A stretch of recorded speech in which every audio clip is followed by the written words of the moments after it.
What's up, everybody? Khaled Iwamura here from Mississauga.com. I hope everybody's doing well on this beautiful, beautiful Wednesday. We've been outside, and the Ontario budget just got read by Peter Bethlenfalvy, the hardest name to say in politics today. I got Stan Cho, the parliamentary assistant to the Minister of Finance, to help us break it down for Mississauga, Brampton, and see what money was put into our great cities. So let's see if Stan Cho is here. He's a parliamentary assistant to the Minister of Finance. That's going to help us break us down with all the things that went on in the budget that was just read 2 hours ago. Let's get him on.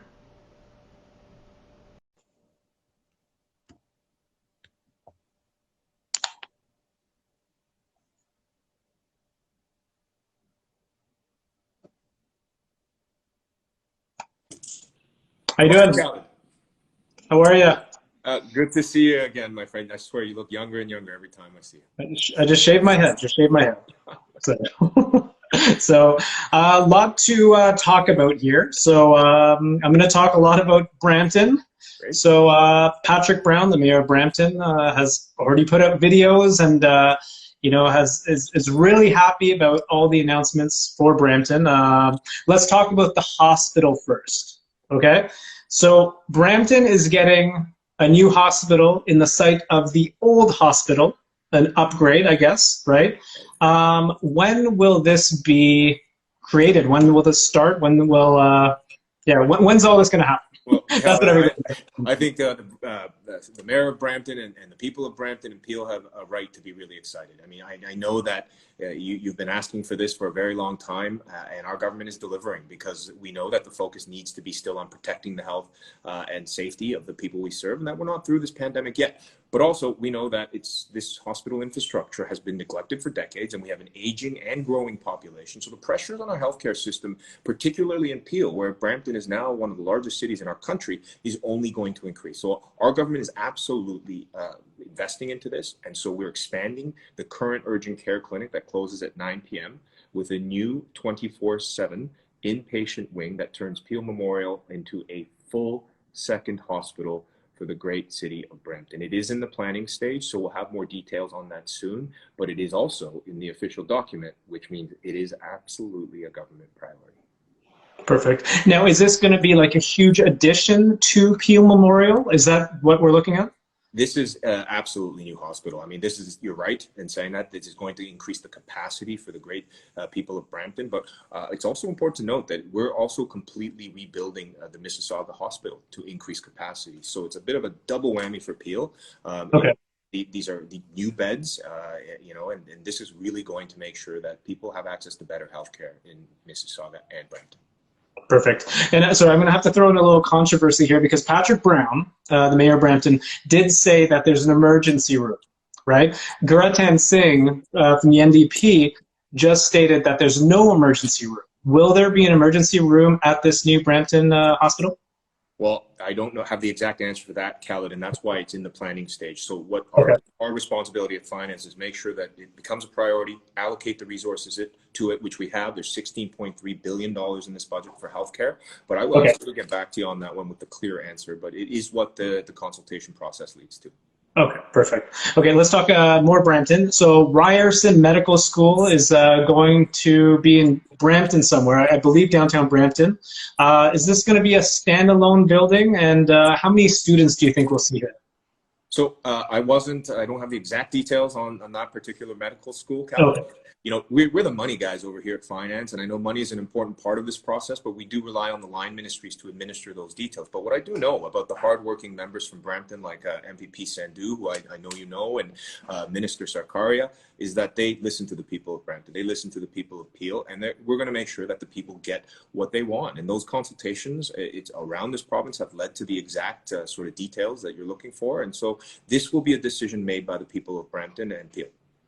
Okay, perfect. I got a question here from a viewer that said, when are shovels going to be in the ground for the new hospital?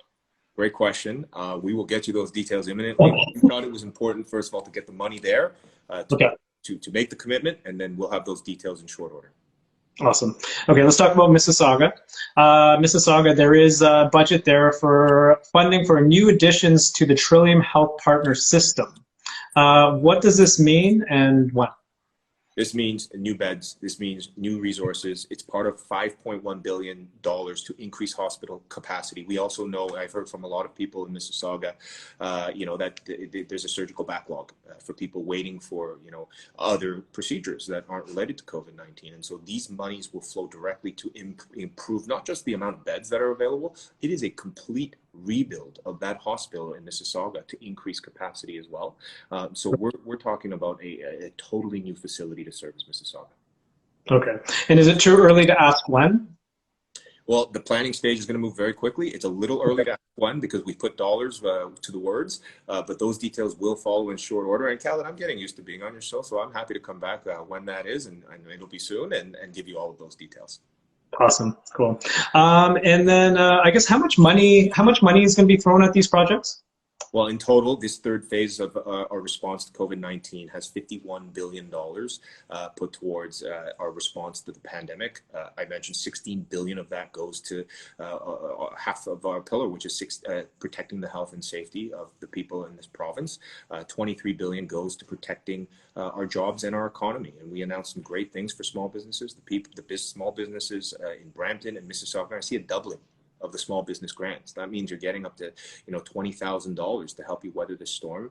We're doubling up on that. And the good news too here, Khaled, I think many people from Peel, they operate in the tourism sector, whether that's a hotel, a motel, a travel agency. They've been really hard hit by this, and so we've included a new tourism grant which will give those operators up to $20,000 depending on the revenue loss as well. Of course, more to be done, and I'm looking forward to letting you know those as we move through the year. Perfect. And then, talking about cash grants, what's in store for parents?